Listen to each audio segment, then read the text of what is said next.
Hi, I'm George Mueller, and this is an introduction to World War II for students in my History 136 class. Now, before we can get to the war, we need to talk about some of the situation before the war. The book plays up the idea of America as an isolationist nation that had really withdrawn from world affairs. This is highly misleading and actually kind of a continuation of political propaganda from the time. The fact is, the U.S. was heavily involved both in trade around the world and in diplomacy. In fact, the U.S. was the leader in the 1920s in world diplomacy. Major treaties like the Washington Conference, which limited the size of navies worldwide, were carried out by the U.S., not by the League of Nations. The Kellogg-Briand Pact went so far as to outlaw war outright, leaving only the massive problem of what the heck do you do if a country goes to war? Do you declare war on them? That would be ironic. Instead, they said that the moral force of the treaty would prevent wars. Only if you have a moral group. And the road to war was really littered with the rise of aggressor states. In Asia, the Japanese wanted to expand to create what they called the Greater East Asian Co-Prosperity Sphere, which was based on destroying European colonialism in Asia and replacing it with Japanese colonialism, because people would definitely prefer that. No, they didn't. In Germany, you have Nazi Germany, who has plans to expand within Europe. Fascist Italy wants to reconquer the old Roman Empire. They're going to attack Ethiopia. And in the U.S., you do have the sentiment that America wants to stay out of wars. And part of it, ironically, is based on, well, what can only be called a conspiracy theory. The theory went that bankers, sometimes claimed to be Jewish bankers, who were international bankers, had forced the U.S. into the war so that they, through weapons manufacturing companies, could profit from the war. And there was actually a U.S. Congressional committee set up to investigate this idea, and they came to the conclusion that the U.S. had been hoodwinked into getting into World War I. Now today we can look at this and see that it's clearly a conspiracy theory, partially rooted in anti-Semitism. It's where the bankers become Jewish.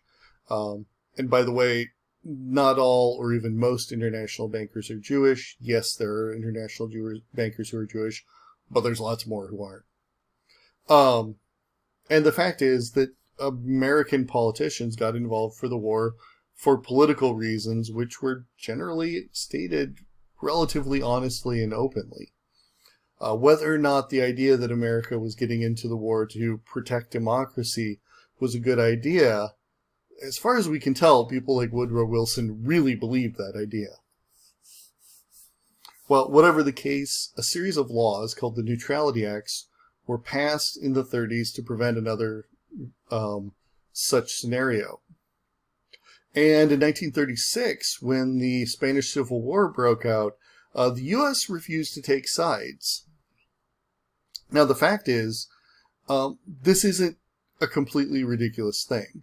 This was a civil war in Spain, and U.S. interests weren't directly threatened. And quite frankly, neither side was one that any sane person would want to back. It was the fascists versus the Republicans, but the Republicans in this case are sort of demi-communist socialists. And both sides were freely committing atrocities from the beginning of the war, with the Republicans committing a number of atrocities against the Catholic Church. And in particular, a lot of nuns were mistreated in a variety of unpleasant ways. So it was one that was probably a good idea to sit out. It's clearly two unpleasant groups fighting each other. Now, you'll see a number of people who fought on the side of the Republicans who essentially issue propaganda on their side. And the Republicans have a much better reputation in the U.S. today than, of course, the Nazis. But they were less popular with the Spanish, and for solid reasons. Now, this does build up, though, to a growing interventionist sentiment. You've always had politicians who had a broad idea and wanted the U.S. to be involved on the world political stage. But this had really fallen after World War I, and then it began to grow again during the 1930s. Another thing that's, causing both sides to take a harder stance is the sheer number of atrocities that are being reported from outside of the U.S. For example, in 1937 to 1938, it was reported that atrocities were being committed by the Japanese as they went into the city of Nanking. And the truth is, there were. This was one of the greatest humanitarian disasters in history, with 300,000 people killed in 6 weeks. This is after the fighting is over. This is not in the course of fighting. The Japanese win the city easily, and then, give in to bloodlust. When reports came to the U.S., few people in the U.S. believed it, because we'd heard that propaganda in World War I, and during the 30s, knew it seemed like mad things were coming in all the time.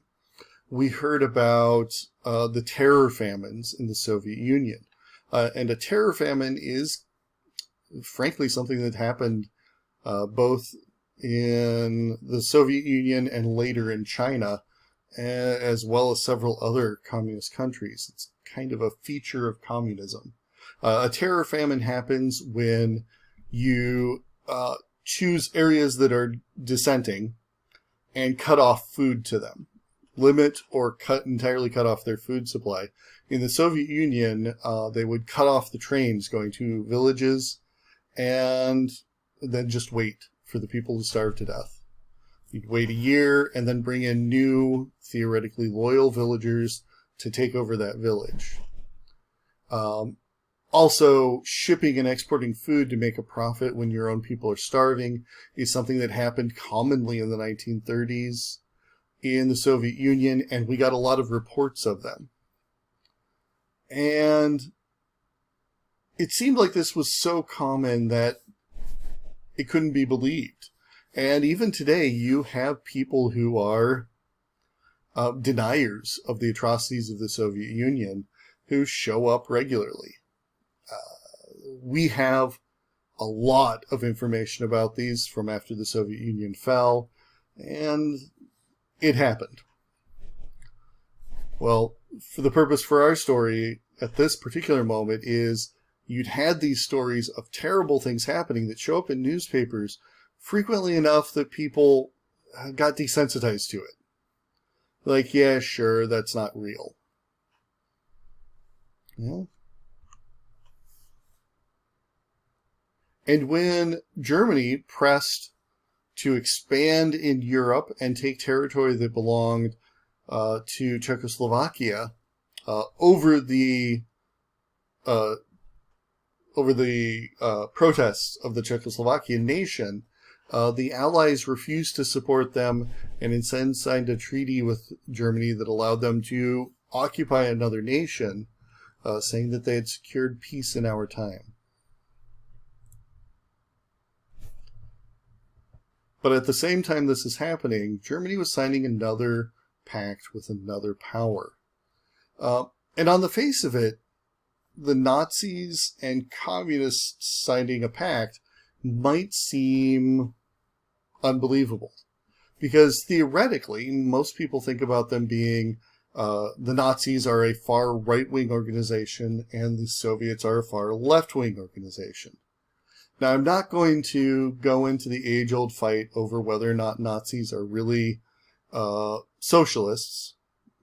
Spoiler alert, yes. But not going to go into that one. What's important is these two countries looked at the world, and the USSR was disillusioned with Western allies. They seemed to be failing powers, and they saw the Nazis as growing powers and wanted to use that.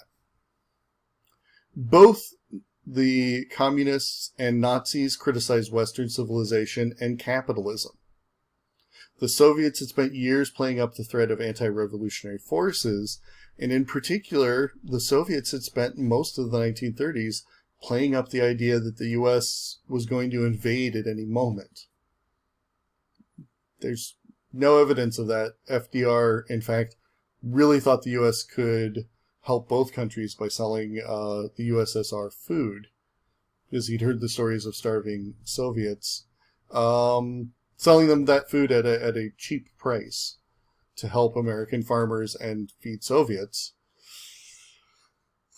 But they had convinced themselves that the U.S. was a threat to the USSR. And both the USSR and the Nazis wanted to expand their nations. They had territorial desires, and Western nations didn't want to let them expand. Both believed they would benefit from the chaos of war, and both effectively believed that they had been chosen either by the Soviet forces of history or Germany, the forces of destiny. They believed they were destined to win. And when this pact came out, England and France declared war on Germany. Now, Germany invaded Poland on September 1st, 1939, and it brought Germany into war with Britain. And most people had thought that World War II would be essentially World War I done again, with trench warfare, very set in place, very slow-moving fighting. That's not what's going to happen at all. The Nazis had upgraded their military apparatus. Tanks had been developed, technology and airplanes had been developed to a point where suddenly that static combat is not what's going to happen. It's going to be fluid and very fast moving. Now, the U.S. wasn't in the war yet. FDR pushed for all measures short of war, including making a deal to sell England hundreds of World War I era U.S. destroyers in return for leases for bases throughout the British Empire. But there were limits on how far the administration could go, both legally and without getting out in front of the American public's opinion and losing their next election. The American First Committee, for example, was calling for isolation, and despite the fact that stories of the persecution of Jews were leaking out, anti-Semites within FDR's own party were able to prevent aid to European Jews. And so, the U.S. would stay out of the war, for the time being. Next time we'll go into the U.S. moving into the war and figuring out how to fight somebody like the Nazis.